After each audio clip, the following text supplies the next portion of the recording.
Good afternoon, Professor Allegrezza. This is Sharon Marks, and will be presenting Moliere's Tartuffe, Scene 1.2 through Scene 1.5. This is the scene where Orgon is returning home, and he's more interested in how Tartuffe is doing rather than how his wife is doing. And the scene starts off with Cleante and Doreen.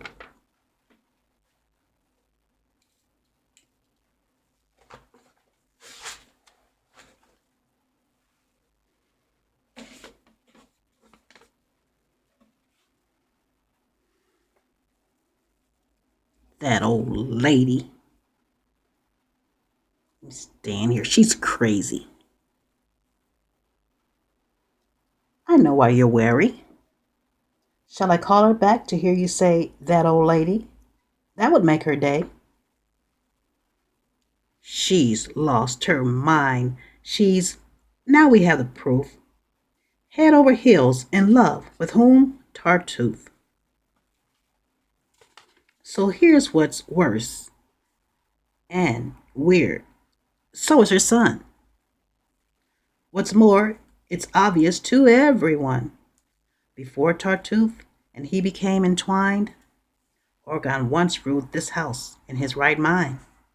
And in the troubled times, he backed the prince. And that took courage. We haven't seen it since. He is intoxicated with Tartuffe, a potion that exceeds 100 proof. It's put him in a trance, this devil's brew, and so he worships this impostor who he calls brother and loves more than one. This charlatan, more than daughter, wife, son. This charlatan hears all our master's dreams, and all his secrets, every thought it seems, is poured out to Tartuffe like he's his priest. You'd think they'd see the heresy at least. Orgon caresses him, embraces him, and shows more love for him than any mistress knows. Come for a meal, and who has the best seat? Whose preferences determine what we eat?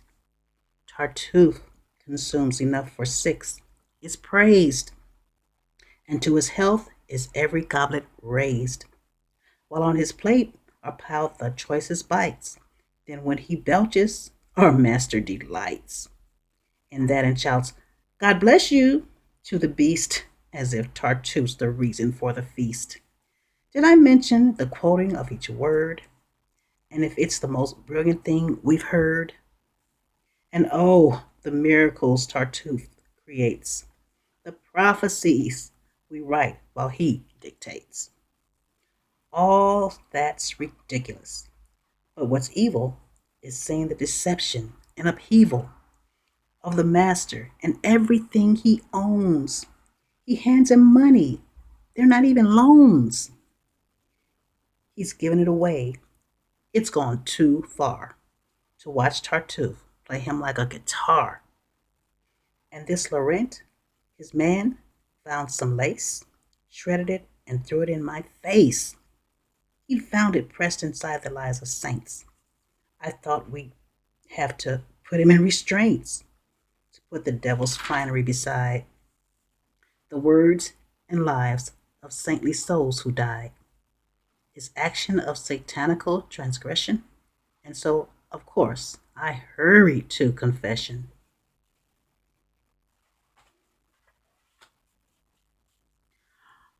Lucky you. You stayed. Yes, there was more, and more preaching from Grandma at the door. My husband's coming. I didn't catch his eye. I'll wait for him upstairs. Cleante. Goodbye.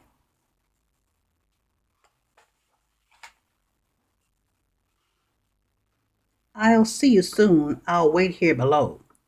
Take just a second for a brief hello.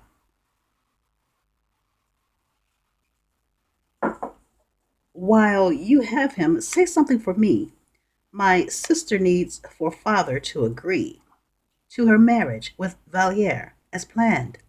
Tartuffe opposes it and will demand that father break his word, and that's not fair. Then I can't wed the sister of Valere. Listening only to Tartuffe's voice, he'd break four hearts at once.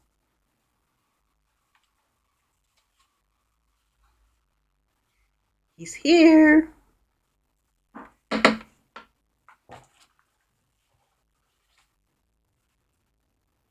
Rejoice! I'm back.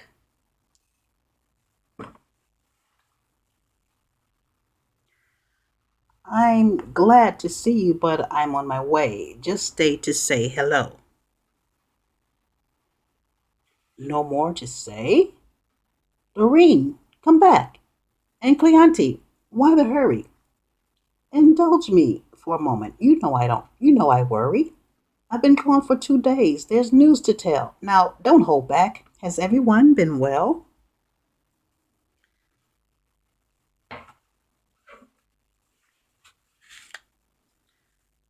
Not quite. There was that headache Madame had the day you left. Well, it got really bad. She had a fever. And Tartuffe? He's fine. Rosy nosed and red cheeked, drinking your wine. Poor man. And then Madame became unable to eat a single morsel at the table. Ah, and Tartuffe? He sat within her sight, not holding back. He ate with great delight a brace of partridge and a leg of mutton. In fact, he ate so much he popped a button. Poor man. That night, until the next sunrise, your poor wife couldn't even close her eyes. What a fever! Oh, how she did suffer! I don't see how that night could have had been rougher. We watched her all night long, worried and weeping. Oh, and Tortu,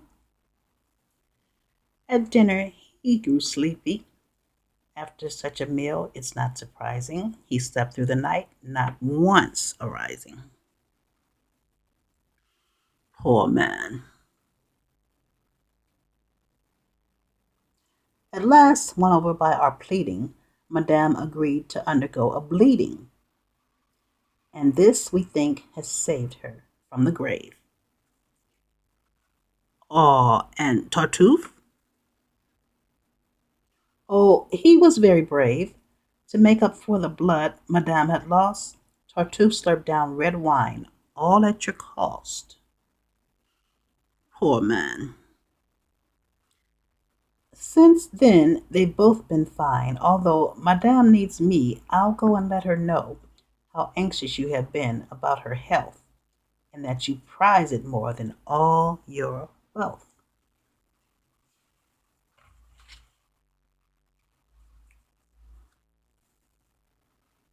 You know, that girl was laughing in your face. I fear I'll make you angry, but in case there is a chance you'll listen, I will try to say that you are laughable and why. I've never known of something so capricious as letting this man do just as he wishes. And in your home and to your family, you brought him here, relieved his poverty, and in return, now you listen to me. You're just my brother-in-law, Cleante. Quite. You don't know it. You don't know this man, and don't deny it.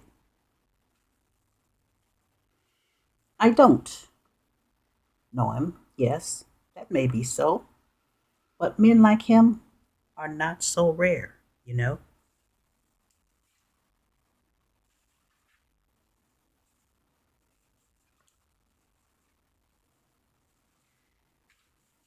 If you only could know him as I do, you would be his true disciple too. The universe, your ecstasy would span. This is a man who, ha, well, such a man. Behold him, let him teach you profound peace. When first we met, I felt my troubles cease. Yes, I was changed after I talked with him. I saw my wants and needs as just a whim. Everything that's written, all that's sung, the world And you and me, well, it's all dung. Yeah, it's crap. And isn't that a wonder? The real world is just some spell we're under. He's taught me to love nothing and no one. Mother, father, wife, daughter, son. They could die right now. I feel no pain.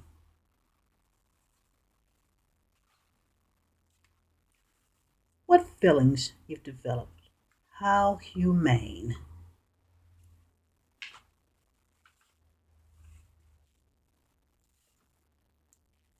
You just don't see him in the way I do. But if you did, you'd feel what I feel too. Every day he came to church and knelt, and from his groans I knew just what he felt. Those sounds he made from deep inside his soul were fed by piety he could not control. Of the congregation who could ignore the way he humbly bowed and kissed the floor, and when they tried to turn away their eyes, his fervent prayers to heaven and deep sighs made them witness his deep spiritual pain. Then something happened I can't quite explain. I rose to leave. He quickly went before to give me holy water at the door. He knew what I needed, so he blessed me. I found him his acolyte. He so impressed me to ask who he was, and there I learned about his poverty and how he spurned the riches of this world.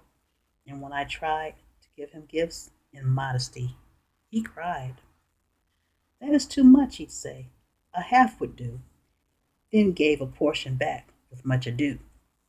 I am not worthy.